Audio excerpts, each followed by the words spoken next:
زه ګورې یو تیز مال الله په تا مسلط کړی یم او تا خورم تا چیچم خو زه ګورې ستا هغه مال یم چې تا له الله درکړی او تا ته زکات نه دی ورکړی. نبی صلی الله علیه وسلم فرمایي د ابي هريره رضی الله تعالی عنہ روایت دی وی من اتاه الله مالا فلم يؤدي زکاته چاله چې الله رب العالمین مال ورکي او د هغې زکات نه ادا کوي په 40 لاکو کې د الله 1 لاک مطالبه کړې ده نو چاله چې الله مال ورکي او د هغې زکات نه ورکوي نو مثل له یوم القیامة شجاعا اقرع د قیامت پر ورځ باندې د الله نبی فرمایي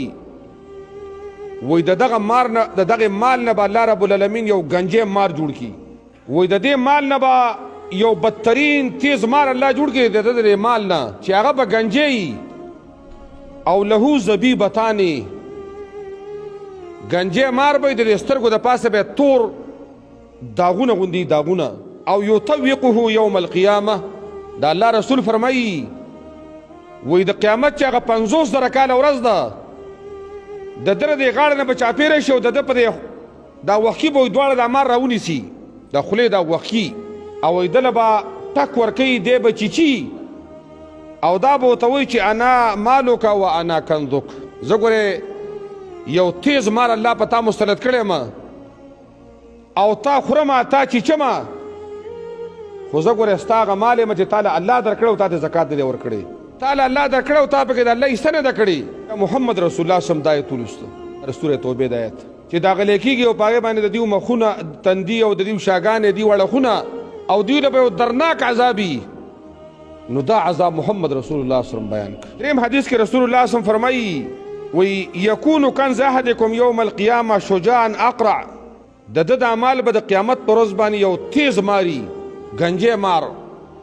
د ډېرو زهرو د لاسه او په هغه باندې د ویښتې اثر نه وي او یفر منه صاحبه دا سړی به ترې منډې وایي او هغه به کلک رانیولی او چیچي به تر دې پورې چې د ګوتو پورې به د سیل مې چیچي او بیا به روغېږي او بیا به چیچي بیا به روغېږي بیا به چیچي. نو یو حدیث کې د الله نبي وفرمایل چې دا بس کروټي اور د دیو به پې داغلی کېږي. بیا د دویم حدیث کې د الله نبي وفرمایل چې د دې مال نه به د ده د مال نه به الله رب العالمین گنجې مار جوړ کړي او دی به چیچي او ده ته به دا وایي چې انا مالک و انا کنزک. نبی صلی الله علیه وسلم فرمایي وایي کم خلک له چې الله سره زر او سپین زر ورکړي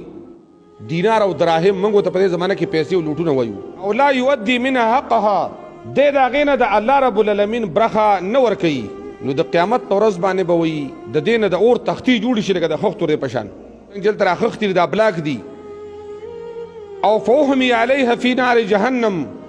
دا تختې به الله رب العالمین د جهنم په دې ګرم اور باندې ګرمې کي ځکه هغه اور د دې اور نه یو کم او 10 درجې زیات ګرم دی. او بیا وفرمیل فیقوی بها جنبه و جبینه و ظهوره الله به پرې د اړخونه د ده تندي د ده شاګانې دا به پې الله رب العالمین داغي او کلما بردت اعیدت له چې څنګه یخې شي بیا به الله ګرمې کي. خو بیا د الله نبی فرمایي فی یوم کان مقداره 50,000 سنه صرف د زکات په ګناه کې به الله رانیولی 50,000 سال به دې وداغلی شي په دې اور باندې د هغې نه وروستو که د نور عملونه برابر وو نو وبه کتی شي یا به جنت ته ځي یا به دوزخ ته ځي.